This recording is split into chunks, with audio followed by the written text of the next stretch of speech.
Bueno, el día de hoy vamos a presentar resultados sobre la política migratoria, de lo que se ha hecho a partir de la crisis que se produjo con el gobierno de Estados Unidos y que llevó a la amenaza de crear de manera unilateral aranceles a las mercancías que se producen en nuestro país. Se llegó a un acuerdo en muy buenos términos, se alejó esa posibilidad de guerra comercial que no hubiese sido buena para ninguna de las partes, no nos hubiese beneficiado a nadie, y se tomaron medidas y hay buenos resultados porque se contuvo el flujo migratorio de sur a norte, se hizo dando opciones de trabajo a migrantes,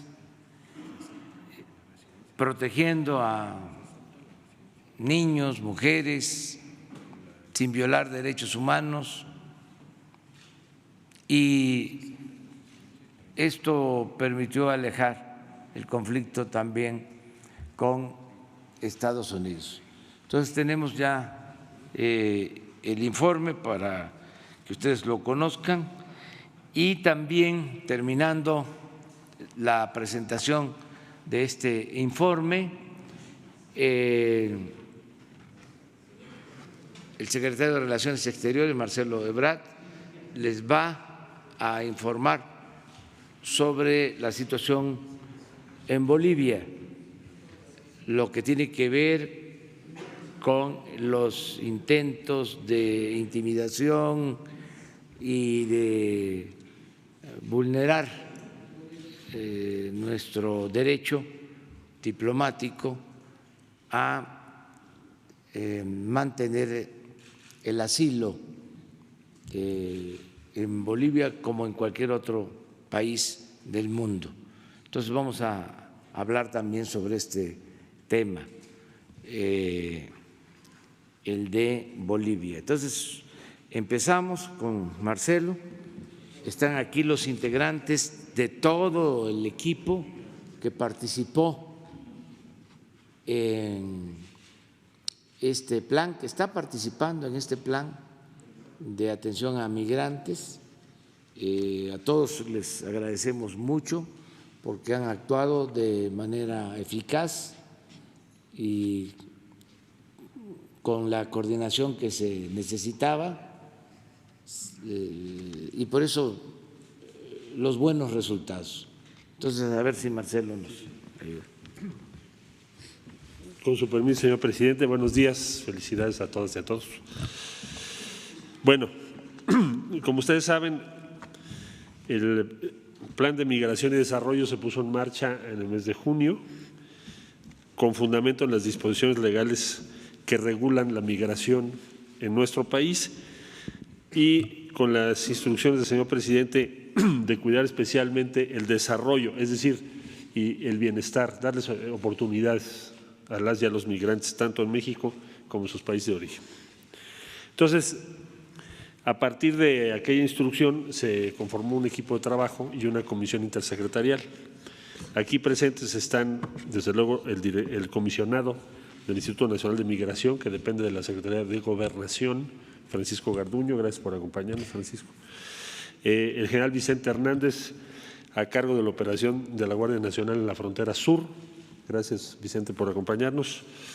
El general Loman, Pedro Loman Iturburo, que está a cargo de la frontera norte. Gracias, general, por acompañarnos. Javier May, que está subsecretario de la Secretaría de Bienestar, responsable de Sembrando Vida. en el sur del país y quedó a cargo de censo y registro y ofrecimiento de empleo para los migrantes en el sur del país. Gracias, Javier, por acompañarnos. Horacio Duarte, subsecretario del Trabajo, responsable de las facilidades en el norte, en la frontera norte, para las personas que están en nuestro territorio esperando su resolución de asilo en los Estados Unidos. Es decir, que tienen que ir a audiencia en los Estados Unidos. Gracias, Horacio, por acompañarnos. Maximiliano Reyes, subsecretario para América Latina de la Cancillería, que está responsabilizado del Plan de Desarrollo Integral en lo que es Guatemala, Honduras, El Salvador, con el Fondo México y el respaldo de la Agencia Mexicana de Cooperación y Desarrollo. Bueno, ¿cuáles son los resultados a esta fecha? El punto más alto, 144.116, alcanzó en el mes de mayo. Este es el reporte todos los días de aprehensiones por parte de las autoridades norteamericanas en su territorio, es decir, en la frontera sur de Estados Unidos, norte de México. Ese fue el punto de partida y como ustedes pueden apreciar en esa gráfica, cada mes se fue reduciendo, primero 28%, luego 22%, luego 23%, luego 16%, 14%, y finalmente hasta llegar al mes de noviembre, que ya cerramos. Diciembre les podremos dar la fecha cerrando el mes, para pasar de 144.116 a 42.710 en el mes de noviembre, con lo que sería la reducción más importante en estos flujos de las últimas décadas. Quisiera yo subrayar, si pasan a la siguiente, por favor, que ha tenido un papel muy destacado, por supuesto, la Guardia Nacional, así como el Instituto Nacional de Migración en especial, para lograr estos objetivos. En el caso de la Guardia Nacional,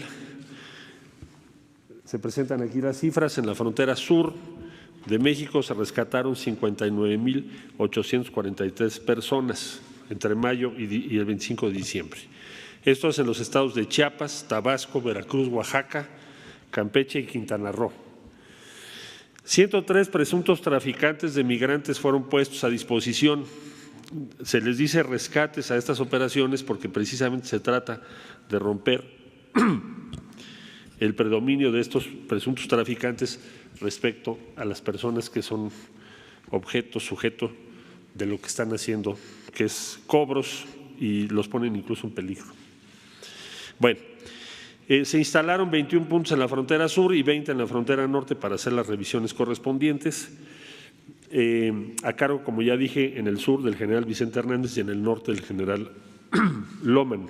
Quiero destacar que la Guardia Nacional, a pesar de haber tenido esta encomienda con esos números, no tiene ninguna recomendación de la Comisión Nacional de Derechos Humanos, lo cual es un mérito mayor.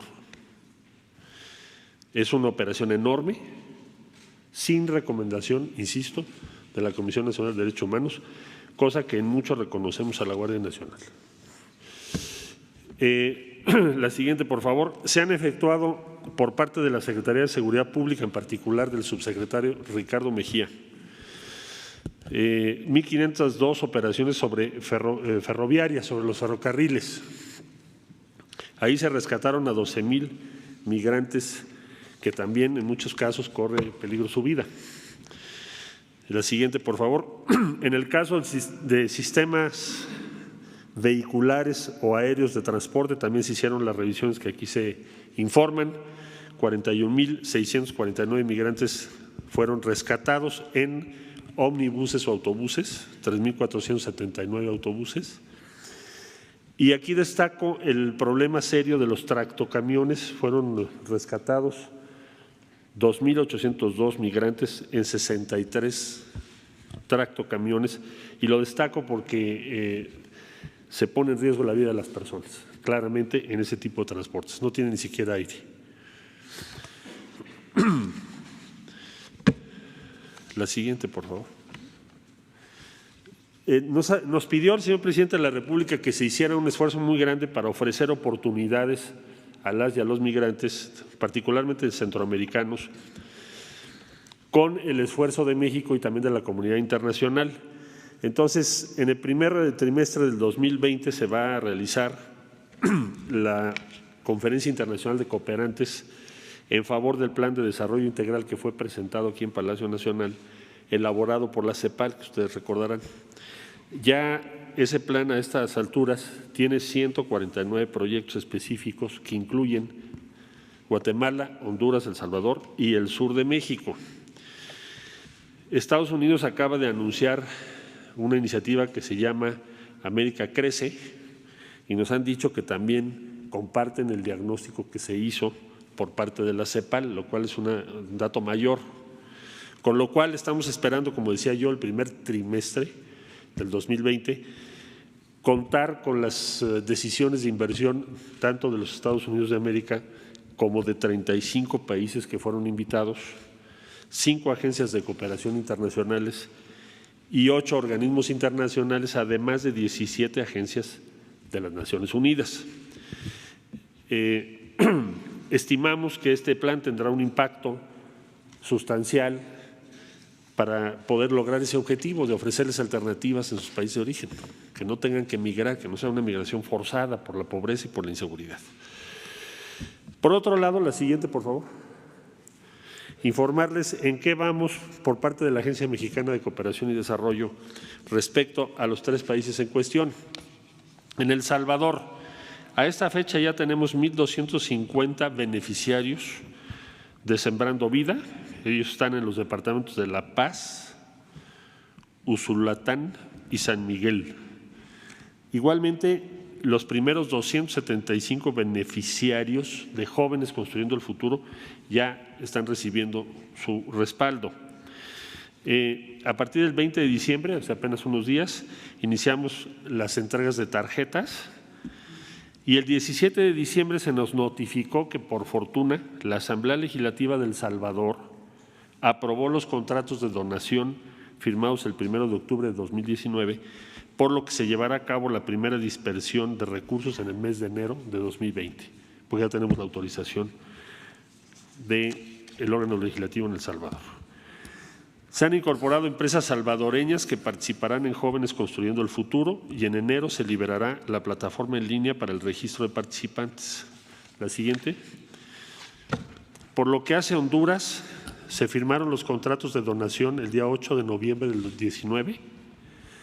Ya se envió al gobierno de Honduras los lineamientos de operación de ambos programas. Ya se seleccionó la propuesta financiera del banco local encargado de llevar a cabo la dispersión de recursos y el registro de los primeros 200 beneficiarios de Sembrando Vida y Jóvenes Construyendo el Futuro quedó hecha del 17 al 20 de diciembre pasados. En Guatemala, ya tuvimos la primera reunión de trabajo con los ministros designados de Relaciones Exteriores y de Finanzas, así como con la Secretaría designada de Planeación. La propuesta enviada para que en enero del 2020 se realice una visita técnica a Balancán y Tenosique en Tabasco para conocer el programa Sembrando Vida, así como a empresas y a la Secretaría del Trabajo y Previsión Social para Jóvenes Construyendo el Futuro. En febrero inician 2 mesas técnicas, una para abordar asuntos legales y financieros y una para cada programa, de suerte que para el mes de marzo, a más tardar, en Guatemala ya también estemos operando. La siguiente, por favor. Se concluyeron la rehabilitación de estaciones migratorias, que fue otro compromiso que hizo el Gobierno de la República. Al 100% se rehabilitaron Saltillo, Tapachula, Tenosique, El Ceibo y Acayucan. Y entre 50 y 80%, de acuerdo a lo que era necesario en cada una de ellas, se trabajó y ya se concluyeron Iztapalapa, Mexicali, Tijuana, Torreón y Hermosillo. La siguiente, por favor. Por parte del Instituto Nacional de Migración, que ha hecho un gran esfuerzo sin duda alguna, podríamos informar que el total de personas presentadas extranjeras ante la autoridad migratoria entre enero y diciembre de este año ha sido 178,917. Hay 66,915 solicitudes de refugio ante la Comar, es el número más alto que hemos tenido en los últimos años. 84,327 personas fueron trasladadas a su país de origen. 202 presuntos traficantes de personas han sido detenidos. 11.930 niños, niñas y adolescentes no acompañados fueron atendidos por el INAMI. Y el origen de las personas en estas cifras es el 44.79% de Honduras, 27.09% de Guatemala, 11.17% de El Salvador y 16.95% de otros países. Por lo que hace a la atención, la siguiente, por favor, a cargo de la Secretaría del Trabajo y Previsión Social, podemos informar que fueron aperturados y puestos en marcha 2 centros integradores de migrantes. El primero, el Centro Leona Vicario en Ciudad Juárez. Ahí hay 759 personas migrantes y 16 mexicanos en espera de atención de CBP del lado de Estados Unidos. El segundo centro es el Centro Carmen Cerdán en Tijuana. Hay 3.505 migrantes contratados en Mexicali, Tijuana, Ciudad Juárez, Matamoros y Piedras Negras gracias a este programa. El sector manufacturero puso a disposición 40,000 vacantes en la frontera norte y los centros proporcionan asesoría legal, alimentos, atención médica, atención a grupos vulnerables y acceso a bibliotecas digitales. Por lo que hace al plan de desarrollo para ofrecer empleos y bienestar a migrantes en el sureste de México, informamos que hay 13,306 personas migrantes censados en la región de Soconusco, Chiapas, de los cuales 68% son hombres y 32% son mujeres. 1,874 personas migrantes vinculadas al programa de emergencia social y otros programas sociales. Hay 2,617 en actividades de servicio comunitario, 4,100 espacios laborales formales pactados con municipios y empresas en la frontera sur. Como ustedes saben, hay 375,000 hectáreas del programa Sembrando Vida, que está trabajando en los estados de Chiapas, Campeche y Tabasco, lo que implica un total de 150,000 productoras y productores mexicanos en esa región. Hay 22 albergues para migrantes en los estados de Chiapas, Oaxaca, Tabasco y Veracruz, con abastecimiento de alimentos y víveres. Hay en ese programa 2,219 beneficiarios. En resumen, migrantes rescatados y beneficiados. En síntesis, la Guardia Nacional rescató 58,909, la Secretaría de Seguridad 41,649 y el Instituto Nacional de Migración 178,437. El total de migrantes rescatados este año, 278,995. Acciones de bienestar y Secretaría del Trabajo y la Agencia Mexicana de Cooperación.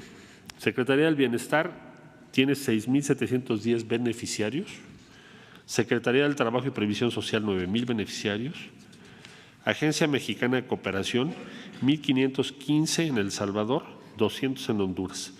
El total de migrantes beneficiados directamente por estos programas a esta fecha son 17,425. Habría que añadir las acciones del sector salud y del DIF. La Secretaría de Salud ha otorgado 30,207 consultas médicas que han sido de gran ayuda para este programa. El Instituto Mexicano del Seguro Social, que también ha participado intensamente, ha otorgado 34,374 consultas médicas.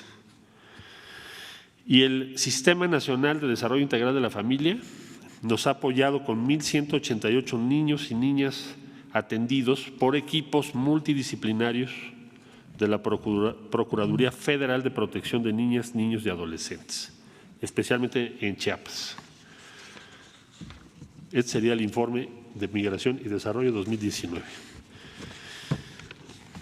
Toco, como me ha sido instruido por el señor presidente, también el asunto relativo a Bolivia.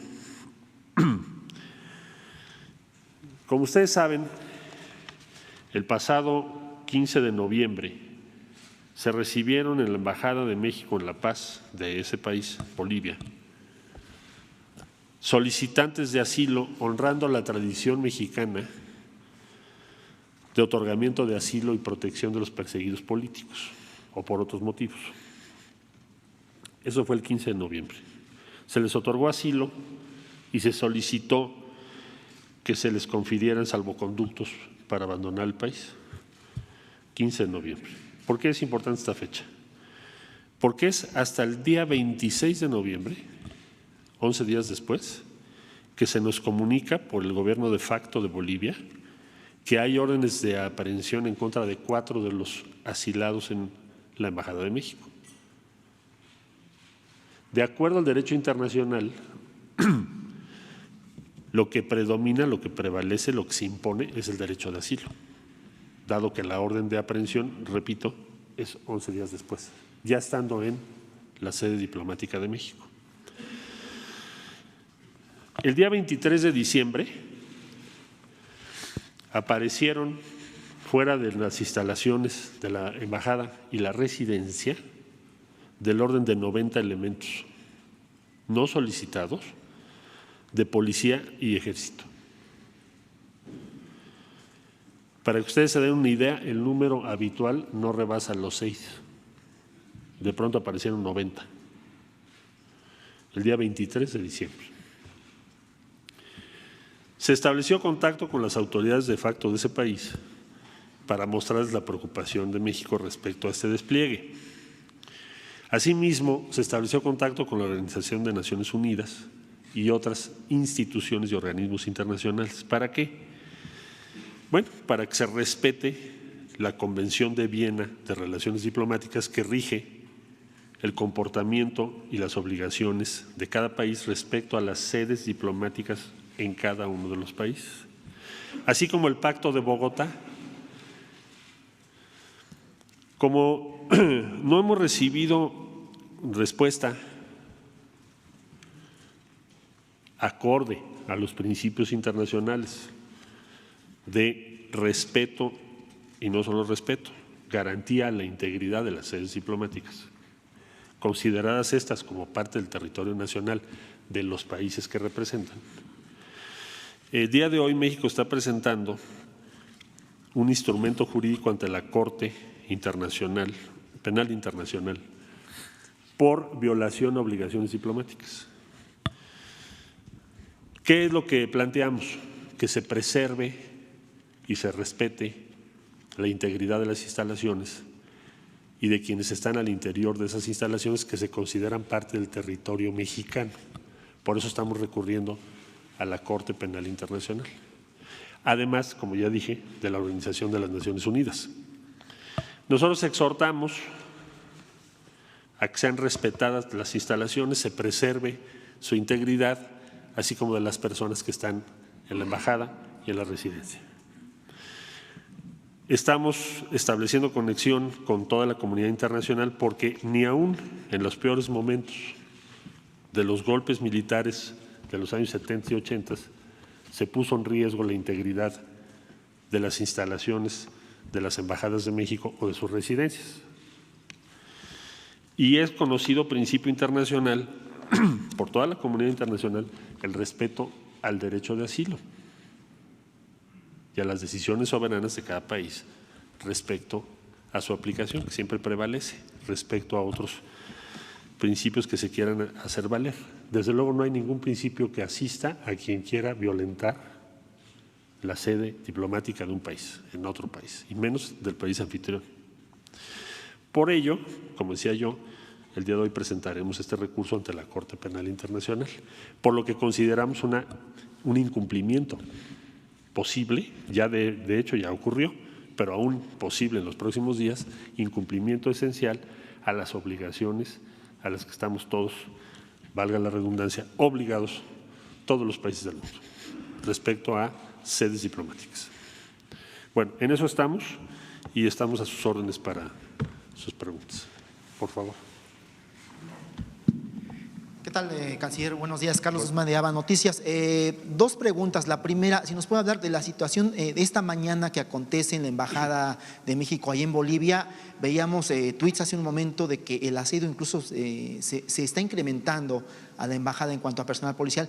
Y la segunda, en cuanto a la cuestión de los migrantes, ¿qué tanto se ha trabajado con respecto a estas quejas que ha habido en el sureste mexicano respecto a que incluso a los niños les faltan alimentos en este caso? Bueno, sobre el caso del plan de migración, como le decía yo, no tenemos ninguna recomendación a la Guardia Nacional, en particular de la Comisión Nacional de Derechos Humanos. Se invirtió en todas las estaciones que le acabo de comentar. Parte de la inversión del apoyo al Instituto Nacional de Migración ha sido mejorar las instalaciones, en especial para niñas y para niños. Desde luego que eso no quiere decir que ya terminamos, pero quiere decir que esa dimensión se está cuidando y que debe ser prioritaria. Por eso interviene también el desarrollo integral de la familia, que es un sistema nacional. Respecto a Bolivia, sabemos que siguen los elementos ahí y llegan más, se van, regresan. Entonces, más vale prevenir que lamentar, y por esa razón el día de hoy recurriremos a la Corte Penal Internacional. Que yo sepa, es uno de los pocos casos en que hemos hecho algo así respecto a la posible violación de un recinto diplomático de México en el exterior. De manera que será un caso muy relevante y será presentado el día de hoy. ¿Es posible de que se pueda dar esta violación a no, bueno, eso es para que no se dé, ¿verdad? Pero de antemano ya hay un problema cuando hay ese tipo de despliegue. Por favor. Gracias, buenos días. Sara Pablo de Radio Fórmula. Canciller, preguntarle, la UNICEF dice que este plan migratorio es de alto riesgo, sobre todo para los niños. ¿Cuántos niños hay y cuál es su situación en los albergues del país? Gracias. Hay una reducción de niñas y niños no acompañados del orden del 82% respecto al punto en el que empezamos en el mes de junio. Y como ya dije, y lo informé hace un momento, el Sistema de Desarrollo Integral de la Familia ha atendido, ahorita te voy a dar el número exacto, un poquito más de 1,000.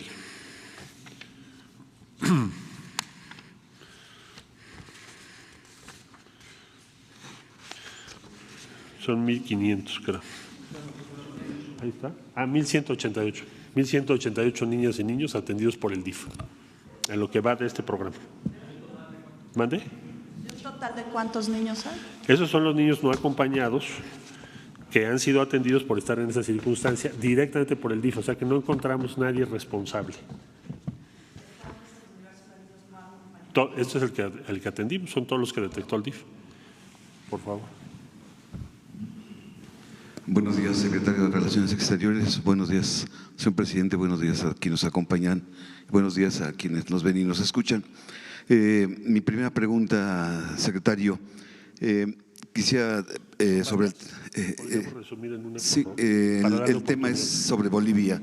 Quisiera saber si esperan de ustedes una explicación tajante de Bolivia y si esta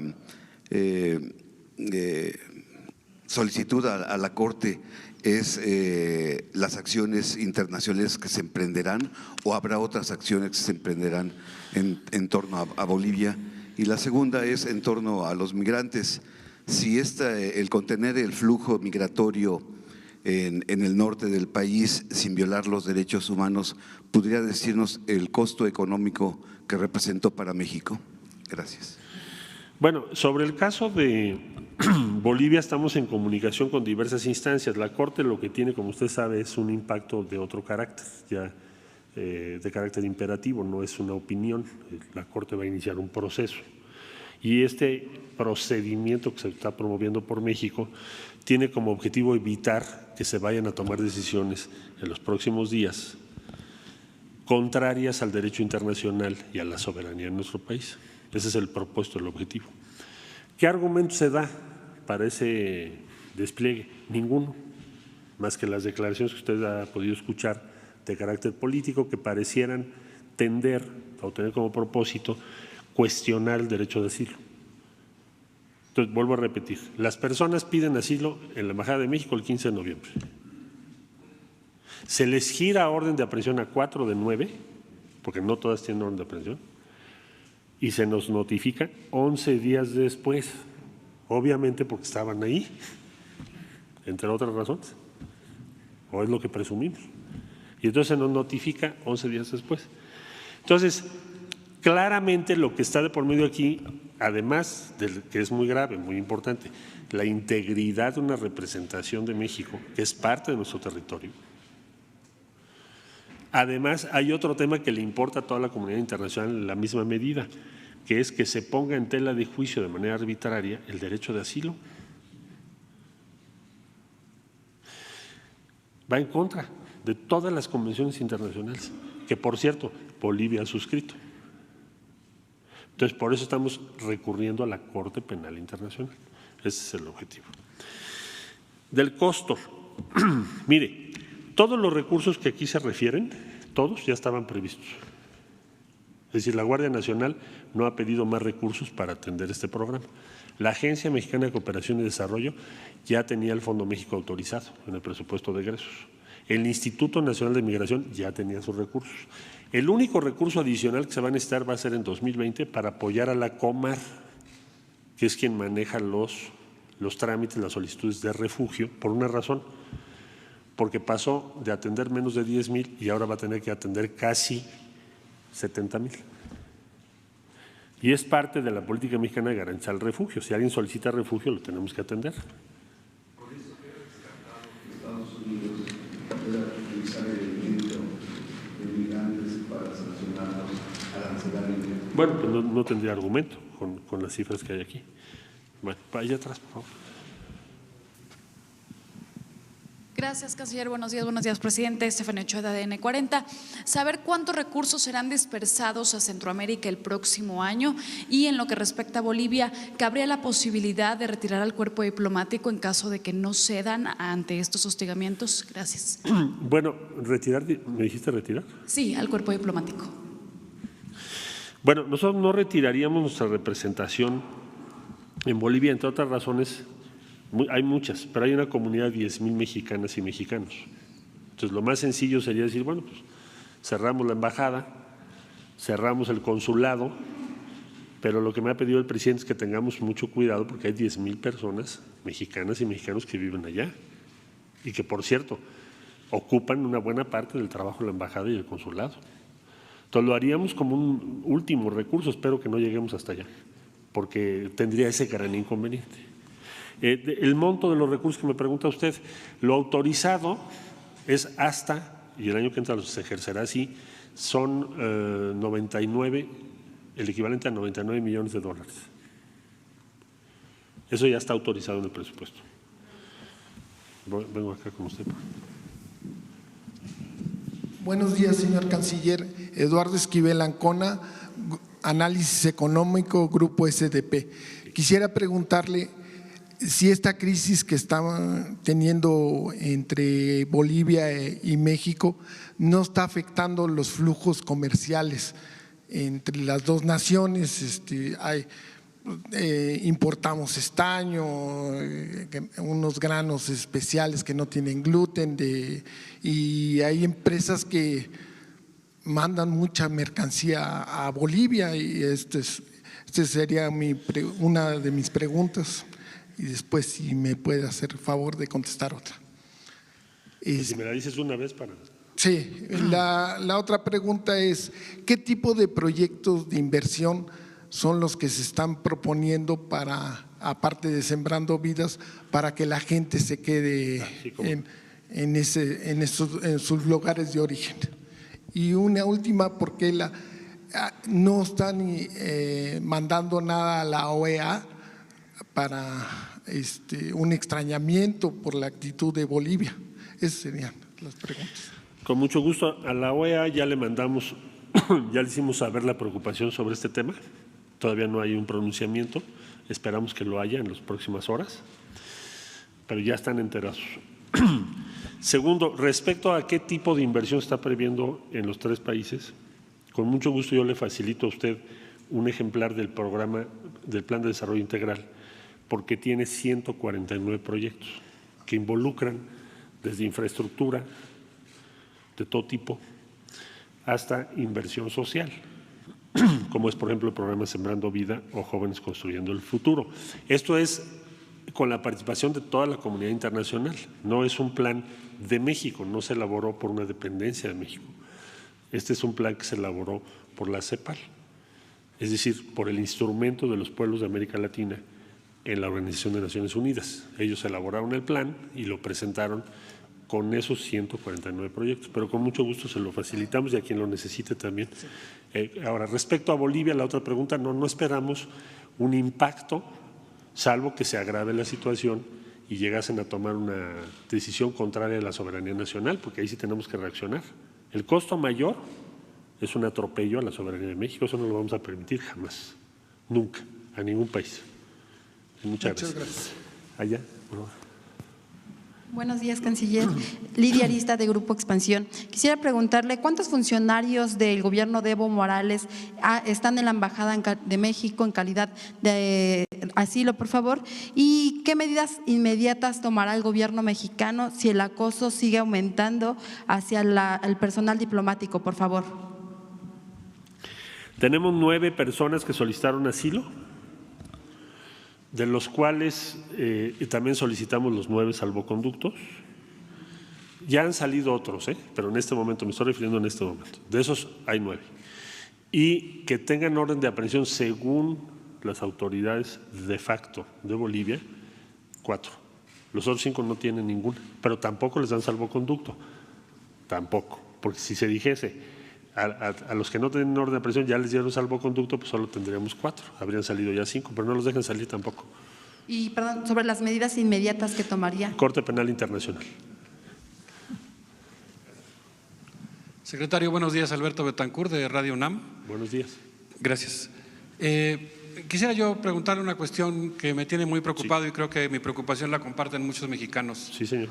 El origen de esta modificación en la política migratoria de México es una amenaza, como lo acaba de referir el presidente, y eso ha implicado pues que México esté adoptando una serie de medidas que fueron inducidas por la presión estadounidense. Constituyen una serie de medidas que han implicado endurecer la política migratoria de México. ¿A qué me refiero con endurecer?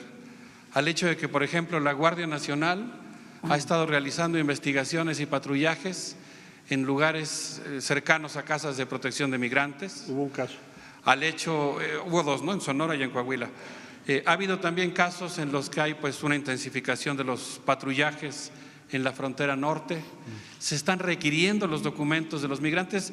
Hay una atmósfera que es mucho más hostil para los migrantes ahora y que está implicando procesos, vamos a decirlo así, de clandestinización. En el sentido de que ahora los migrantes pues tienen que volver otra vez a esconderse para poder estar en territorio mexicano. Mi pregunta, secretario, es si usted considera que sería posible que México abandonara esto que podríamos llamar el modelo de la securitización, es decir, de la militarización del tema migratorio, por un modelo incluyente, un modelo de aceptación de las personas en tránsito, que estuviera mucho más acorde con el humanismo tradicional de la política diplomática mexicana. Con mucho gusto, nada más le hago varias precisiones. En primer lugar, lo que estamos haciendo es cumplir la ley mexicana. La ley mexicana dice que toda persona que esté en nuestro territorio, hoy la ley vigente, tiene que estar registrada. Si usted quiere pasar por el territorio de México, usted tiene que decir cómo se llama, a dónde va, qué va a hacer, etcétera. Lo que nos sucede a todos, los mexicanos, cuando llegamos de regreso a nuestro país. Se están aplicando normas nacionales.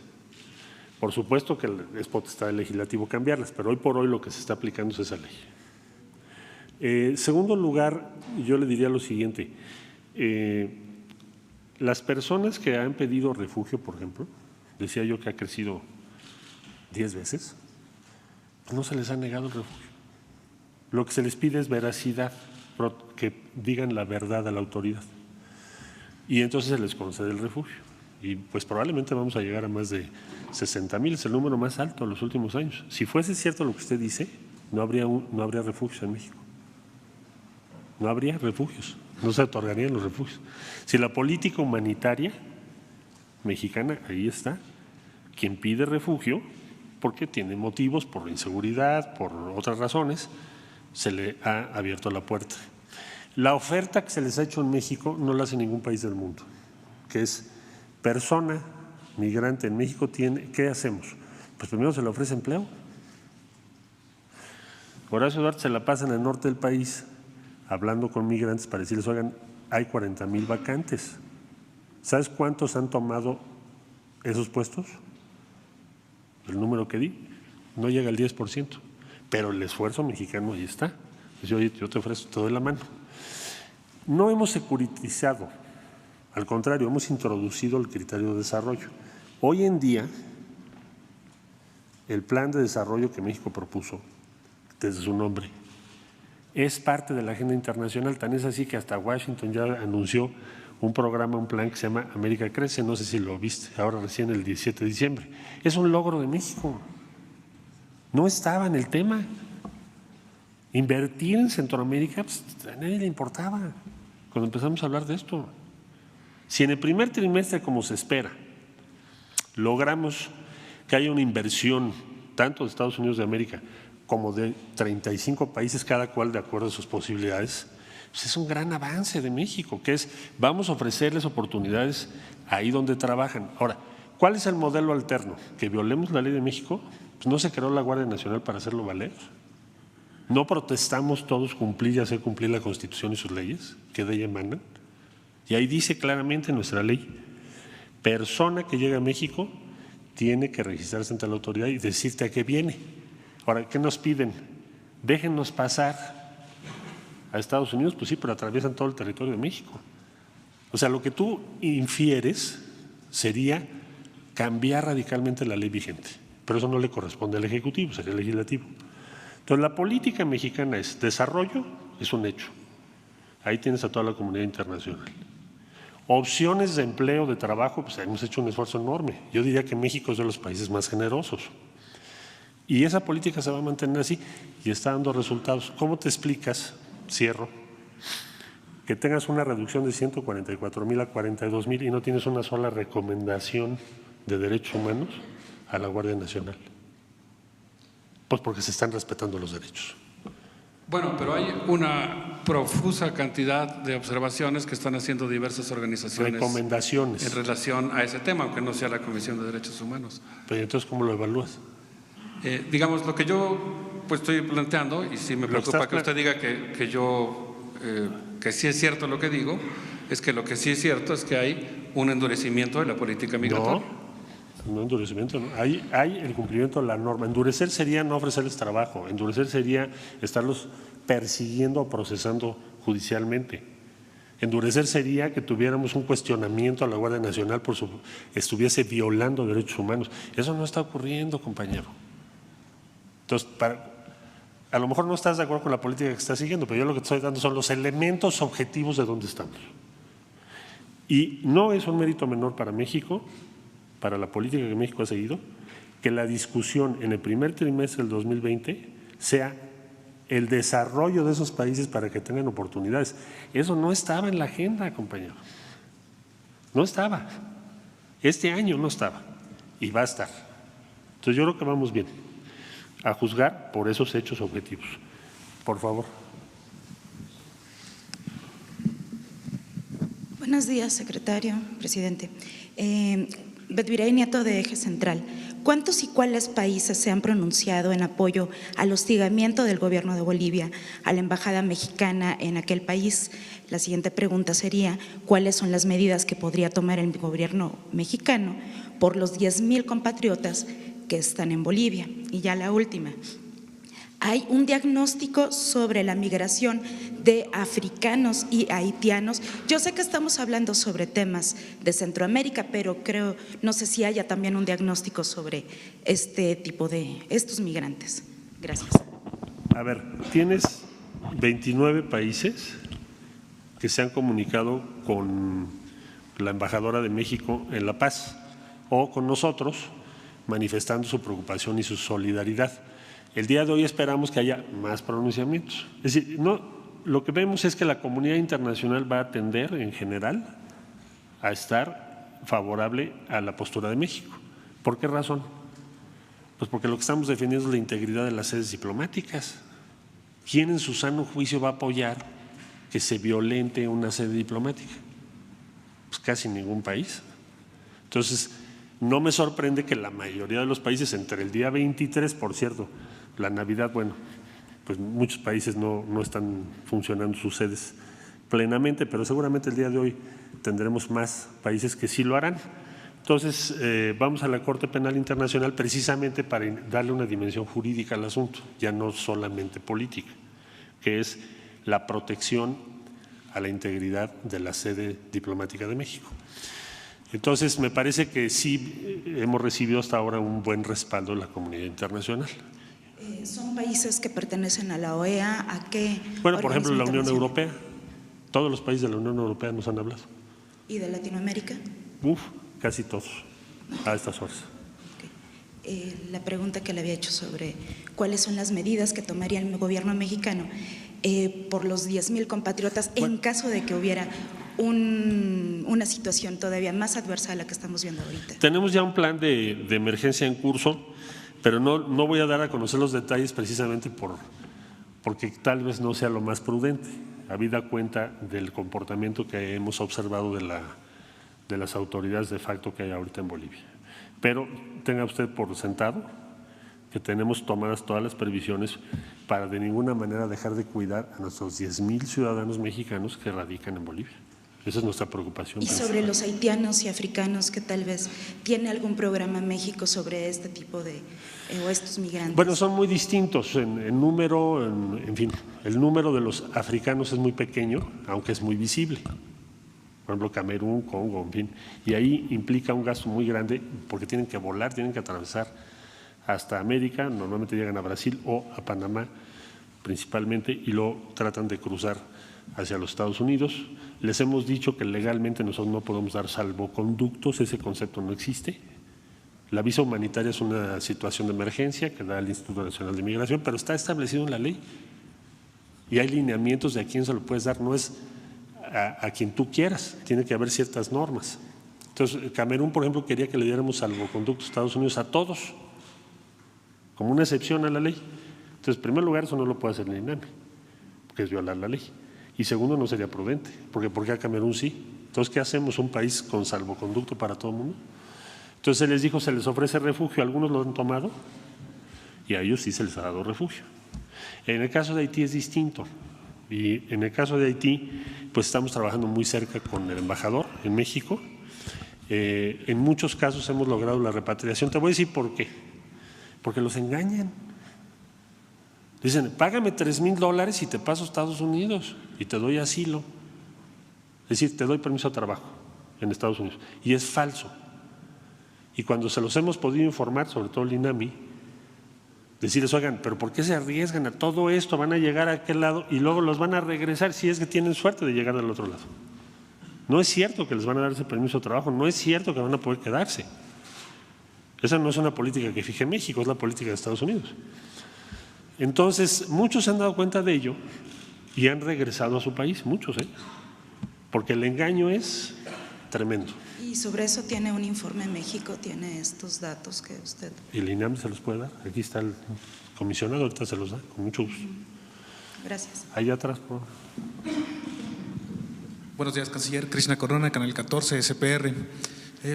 Quisiera ver si nos podría dar más detalles sobre el perfil y alcance de esta figura que se va a interponer ante la Corte Penal Internacional.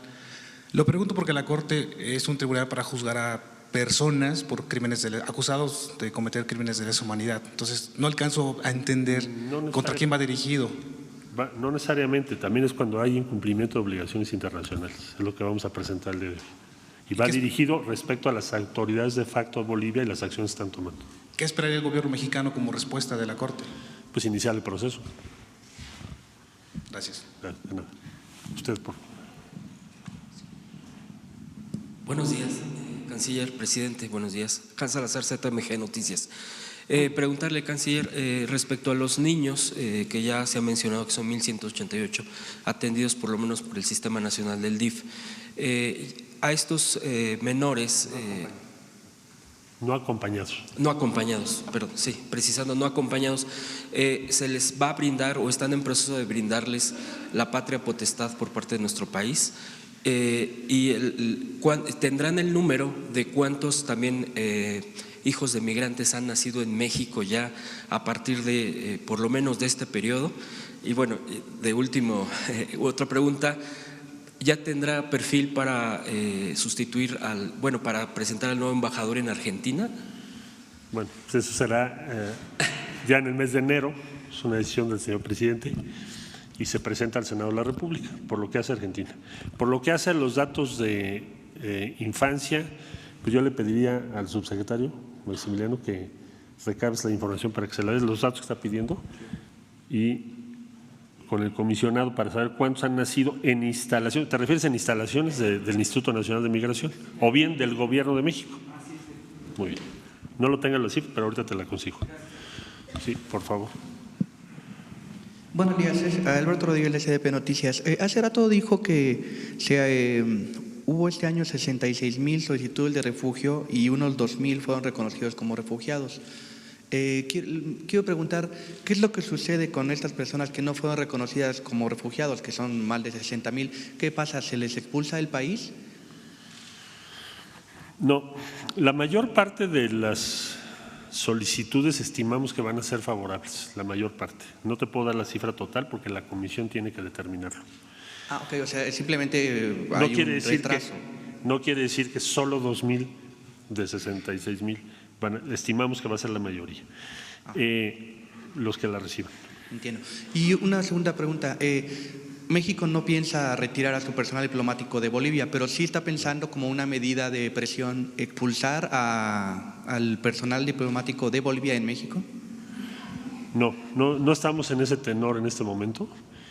Bolivia nos hizo saber que llegaría un encargado de negocios el día 18 de diciembre, pero todavía no se reporta. Y no hemos pensado expulsar a su personal en la sede de Bolivia en México. Por favor. Canciller, señor presidente, buenos días, señores funcionarios, compañeros. Arturo Páramo, Grupo Imagen. Si me pudiera explicar, para que me quede claro, cómo funcionaría este tema del salvoconducto. Porque en caso de que tengan el salvoconducto que lo expida, entiendo, el gobierno de Bolivia, esas personas podrían salir libremente de la embajada. ¿Y cómo es ahorita la dinámica de estas personas que están en la embajada solicitando el asilo? ¿Reciben visitas, no reciben visitas de familiares, amigos? Por eso la vigilancia en torno a la embajada y eso por parte de lo que está ocurriendo en Bolivia. Y otra, hoy publicamos que asociaciones que tenían albergues en el norte del país están señalando que el gobierno mexicano cortó completamente los recursos durante este año y no han podido atender ellos a la gente que regularmente atendían. Si nos pudiese comentar cuál es la situación que se vive en el norte del país, sobre todo también con esta gente que dice que no está aceptando la oferta del trabajo y entiendo que tampoco están llegando a los albergues. ¿Cuál es la situación que se vive en el norte del país? Horacio, por favor. Sí, gracias, buenos días. En el caso del norte del país tenemos un fenómeno. Hay una disminución en el caso de Ciudad Juárez de 82% de solicitantes de asilo que están siendo retornados a nuestro país. Eso impacta en el término de cuántos van a los albergues, ya sea de la llamada sociedad civil o del centro integrador que nosotros tenemos. Ese es un dato importante. Segundo, sí hubo una eliminación de los recursos que en materia monetaria se otorgaban a asilos. Sin embargo, también el Gobierno de México ha estado apoyando a esos mismos albergues con materiales. A través de OIM se han estado atendiendo la reparación en especie de infraestructura de los albergues, tanto de iglesias como de la sociedad civil.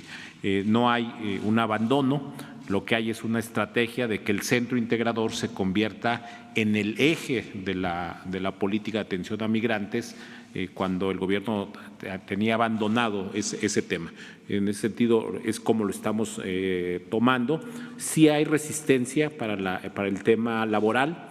Ahí están las cifras, tenemos solo 3.500 migrantes que han tomado la opción de comenzar a trabajar, aunque también tiene una lógica, es que el número de familias es muy alto. En el caso del Centro Integrador de Juárez, tenemos alrededor de 800 migrantes en este momento con nosotros, de los cuales el 50% son menores de edad. Es decir, tenemos un número reducido de adultos en capacidad de poderse colocar en el mercado laboral, y eso nos está impactando en las cifras de cuántos migrantes estamos logrando colocar. Sin embargo, hay que resaltar la gran disposición de la industria maquiladora de poner en el mercado el número de ofertas laborales suficientes. Pero esa es la explicación que tenemos en la frontera norte. Lo mismo sucede en Tijuana, Mexicali y recientemente con la presión que hemos tenido en Matamoros. Listo. Dos más, tú y Tlayot. Gracias. Buenos días a todos. Alberto Morales, del periódico El Universal. Canciller, quiero preguntarle si como una medida de rechazo están evaluando que la embajadora de México en Bolivia se retire de esta sede, si bien no cerrarla, pero que se retire como rechazo a esta intimidación por parte del gobierno de facto. Y también hace un momento usted mencionaba que la encargada de negocios de la Embajada de Bolivia en México todavía no se reporta, porque tenía entendido que hoy iban a tener una reunión con ella. Pues no, nos dijeron que está ya aquí desde el día 18 de diciembre, pero esperamos que pronto se reporte y podamos tener esa reunión de trabajo. No estamos pensando en este momento retirar al embajador, porque más bien es lo contrario, hay que estar ahorita muy atentos ahí y muy presentes para evitar que se vaya a tomar una decisión equivocada, que sea o transgreda la soberanía nacional de México. Pues mira, nosotros tenemos allá a la embajadora y a todo el equipo y tenemos consulado.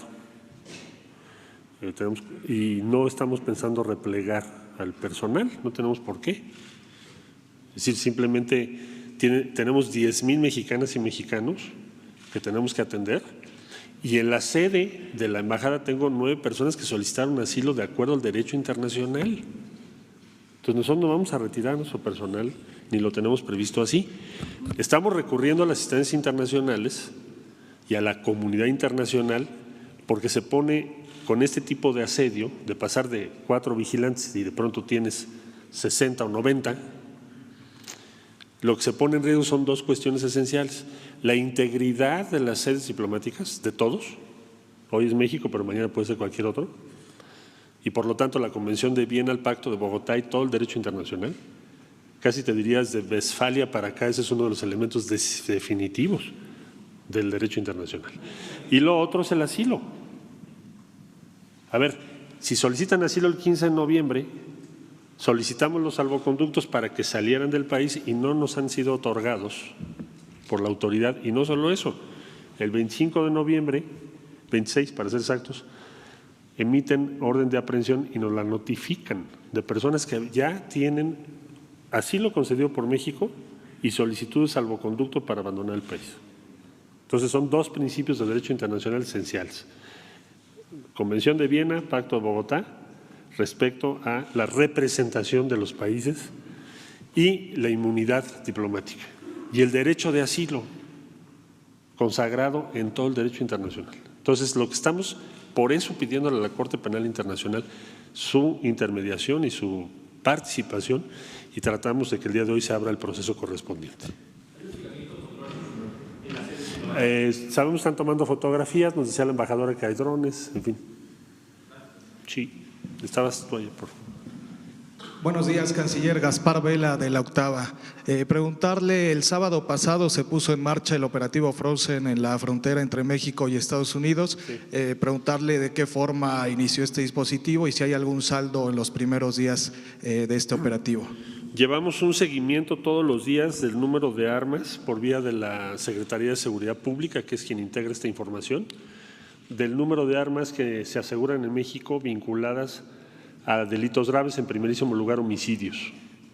Esto se lleva y se hace una clasificación de país de origen, dónde se fabricó, dónde se vendió, hasta donde podemos saberlo, y eso se lleva todos los días y se hace un corte semanal. El operativo que tú dices efectivamente se inició el fin de semana. No tengo en este momento las cifras de los resultados de los primeros días, pero seguramente Seguridad Pública podrá informar esto próximamente. Pero yo diría que es un hecho mayor porque no se había logrado un operativo de esta naturaleza hace mucho tiempo, cuando menos en lo que va de este siglo, no se ha hecho un operativo de esa naturaleza, que implica dos principios: corresponsabilidad y reciprocidad. ¿Por qué corresponsabilidad? Porque México dice, ¿cómo es posible que haya un flujo de este tamaño de armas a México que se traducen en México en homicidios particularmente y no exista ninguna operación para reducirlo? Estamos hablando quizás del 2.2% del total de armas que se venden en Estados Unidos cada año, estimamos, cruzan la frontera hacia México. Entonces, corresponsabilidad. Si estamos en una batalla contra el crimen organizado, se necesita que Estados Unidos participe y lo está haciendo. Entonces, es un cambio cualitativo mayor. El otro, reciprocidad. Bueno, pues igual que hay preocupaciones para Estados Unidos, hay preocupaciones para México, y México lo ha puesto como la preocupación número 1 de toda su estrategia de cooperación bilateral. Entonces, se inició en 5 puntos, es lo que le puedo informar, confirmar lo que usted está diciendo, y pues seguramente la Secretaría de Seguridad podrá en estos días rendir un informe de cuál es el avance que llevan en los primeros días. Muchas gracias.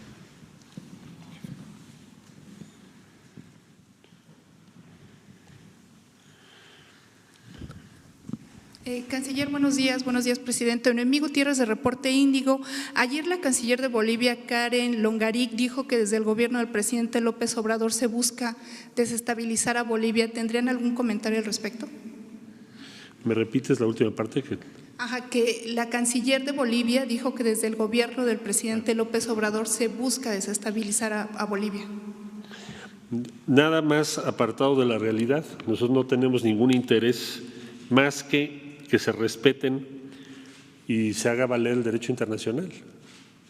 Esas acusaciones respecto a México, pues las vas a encontrar también en los 70s, cuando fueron los golpes militares, cuando quienes lo vivimos de algún modo, pues lo recordamos, ¿no? Pero ¿qué es lo que México está haciendo? Llegaron 9 personas, nos pidieron asilo, México les concedió asilo. ¿Eso es injerencista? No, hay una confusión. Derecho de asilo para los perseguidos no es injerencismo, es la defensa de uno de los derechos sustantivos del derecho internacional y de los derechos humanos. Entonces, eso es lo que está haciendo México. Por cierto, eso mismo se pudo haber argumentado cuando fue la Guerra Civil Española o cuando se recibió a la comunidad judía en los años 30, que eran perseguidos por el nazismo. Entonces, México siempre ha sido leal a la protección del derecho de asilo. Es parte sustantiva de nuestra tradición y yo diría una de las mejores tradiciones de México en el ámbito de la política exterior, y es lo que estamos defendiendo, nada más es lo que estamos defendiendo. Pocos países y pocos gobiernos se atreven a poner en tela de juicio el derecho de asilo. Te dice mucho de quienes lo promueven, ponerlo en tela de juicio. Son visiones autoritarias, porque los derechos, y particularmente el derecho de asilo, pues es uno de los derechos esenciales del orden internacional que aspiramos y en el que queremos vivir. De manera que también quisiera precisar, porque me preguntaba de la Corte Penal, vamos a presentar el recurso en la Corte Internacional de Justicia, que creo que ese era el sentido de su pregunta, Corte Internacional de Justicia. Muy buenos días, señor canciller, señor presidente, señores todos. Quería preguntarle si, aparte de la tensión que se vivió en 1973 respecto al golpe de Estado en Chile, sí, la caída del presidente Allende, quizá los años de don Gilberto Bosques Saldívar, al defender en Europa a infinidad de migrantes. Las tensiones fueron semejantes en extremis. ¿Qué se puede hacer? ¿Qué se puede esperar que pueda suceder? ¿Qué prevé usted, señor canciller, en nuestra política exterior que se va a actuar en el caso de Bolivia?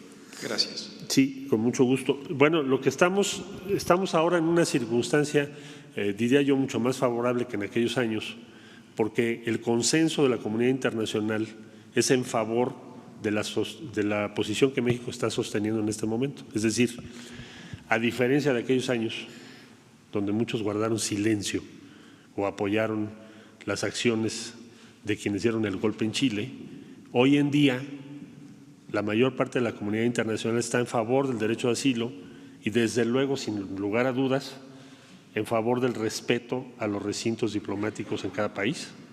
De manera que yo diría que vamos a tener un gran respaldo de la comunidad internacional. Esperamos que así suceda. Y de la Corte Internacional de Justicia, a la que recurriremos el día de hoy también. Por favor. Buenos días, presidente. Buenos días, canciller. Lourdes Piñasoria, de Barlovento Informa, contra viento y marea.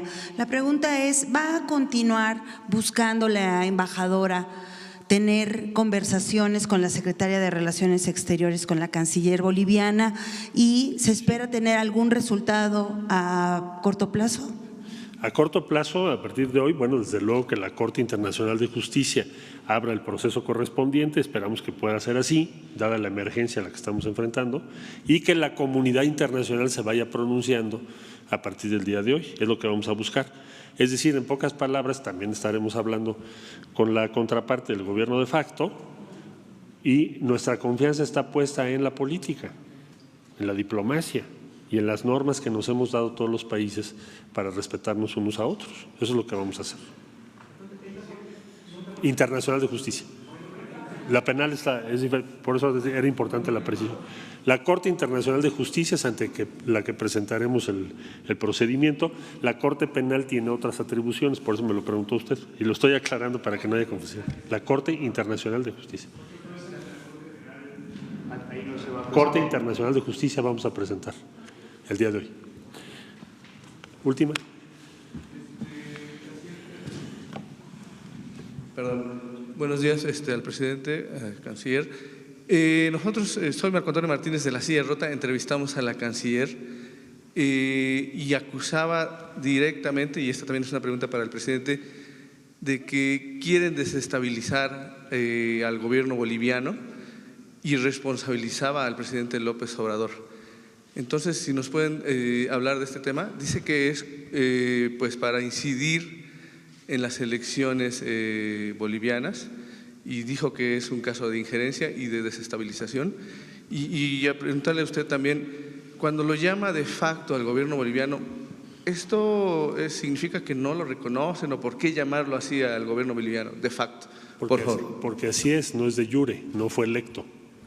El gobierno electo, el presidente que fue electo, cuyo periodo termina, según la Constitución boliviana, hasta el mes de enero próximo, es Evo Morales. Por eso se llama de facto. Y respecto a las intenciones del gobierno de México, ya lo aclaré yo hace un momento, diría, lo único que está haciendo México es ser congruente con su tradición de asilo. El asilo no es una injerencia, es un principio de derecho internacional. Y estamos siendo congruentes con ello, nada más. Bueno, muchas gracias. La última sobre esto.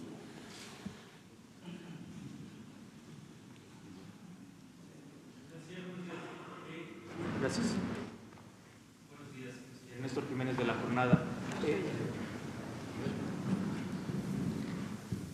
Buenos días, Néstor Jiménez de La Jornada.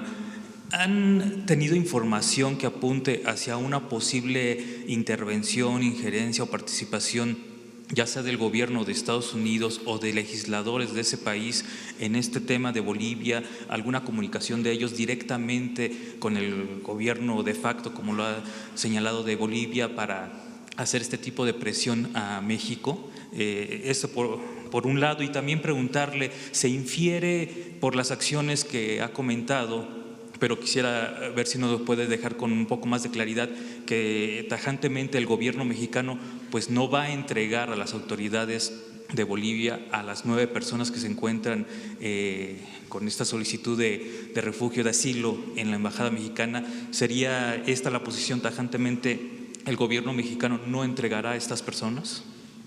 Por supuesto que no, porque como decía yo, el derecho de asilo les asiste. Son personas que el día 15 de noviembre solicitaron asilo a México. Fueron a la embajada para eso. Los recibimos y México les otorgó asilo.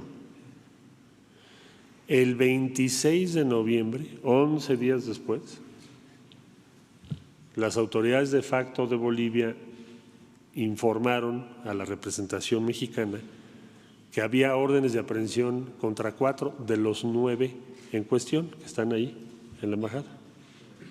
Nosotros hemos solicitado salvoconducto para todos, pero no se les ha dado ni a los que tienen ni a los que no tienen. De ninguna manera permitiríamos que ingresen al recinto de la representación de México en Bolivia, eso jamás lo podríamos aceptar, ni nosotros ni ningún país, pero nosotros menos. Y tampoco pedirles a los 9 que se salgan de la embajada, imagínese usted, sería inaceptable para México eso. Nosotros jamás haríamos tal cosa. Ahí la orden del presidente es muy tajante y muy clara. Se tiene que sustentar el derecho de asilo, igual que lo hemos hecho en Venezuela, con diputados de la oposición en Venezuela, que han estado en la Embajada de México. Igual hemos actuado. El derecho de asilo para nosotros no tiene ideología, es un derecho. Y tenemos que ser congruentes con ese derecho. Gracias.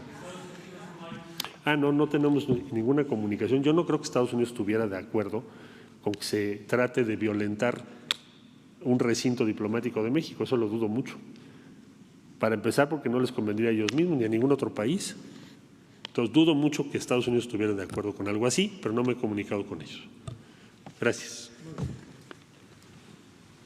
Bueno, pues fue amplia la conferencia del día de hoy. Ya es cosa de agradecer mucho a los integrantes de este equipo que ha manejado un asunto complicado de la mejor manera, con mucho profesionalismo, con una visión distinta, porque se está promoviendo el desarrollo económico y social en Centroamérica y en el sureste de nuestro país, y también con el cuidado y la protección a los derechos humanos. Ha sido un programa muy exitoso, bien aplicado, muy profesional, manejado de manera integral, coordinado por Marcelo Ebrard, secretario de Relaciones Exteriores, y con la participación de subsecretarios, de representantes de la Secretaría de la Defensa Nacional, que nos han ayudado mucho en el funcionamiento de la Guardia Nacional, del Instituto Nacional de Migración, de la Secretaría de Salud, del Instituto Mexicano del Seguro Social, del DIF, de los gobiernos estatales, nos han ayudado muchísimo, los gobiernos del sur, los gobiernos de Quintana Roo, de Campeche, de Tabasco, de Chiapas, los gobiernos del Istmo, Veracruz, Oaxaca, gobiernos estatales del norte. Muchas gracias a los gobernadores de Chihuahua, que nos ha ayudado mucho, y otros gobernadores de la frontera. Por eso hemos logrado estos resultados que considero positivos. Acerca de la situación de Bolivia, esperemos que se recapacite y que se respete el derecho de asilo y que se aleje cualquier tentación de tomar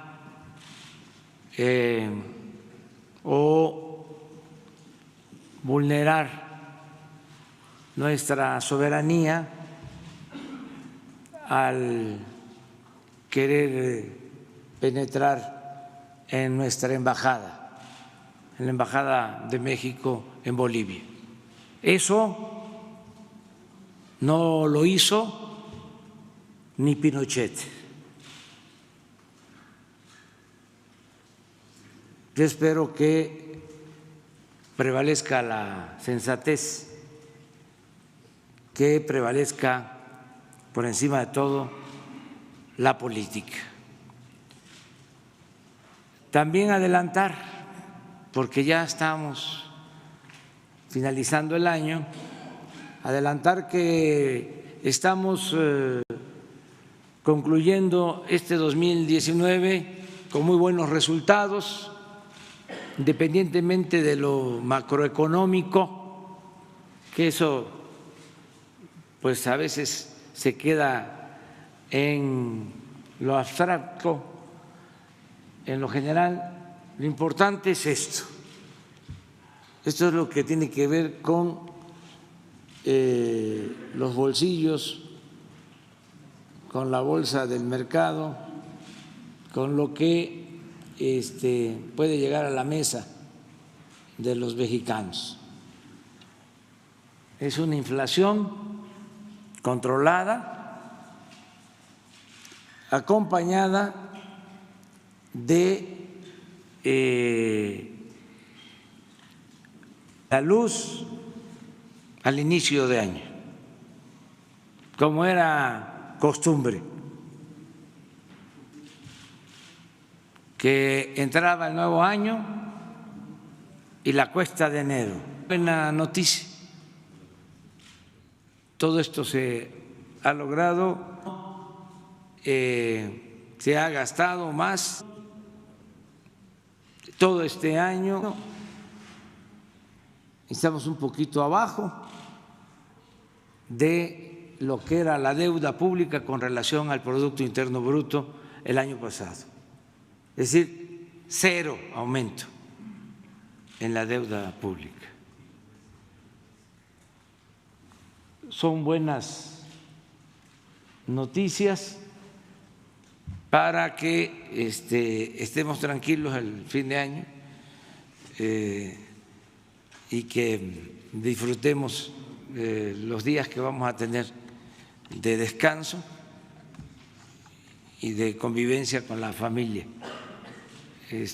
No van a haber sorpresas desagradables para el año próximo en lo económico. Y muchas gracias, nos vemos mañana. Mañana seguimos adelante.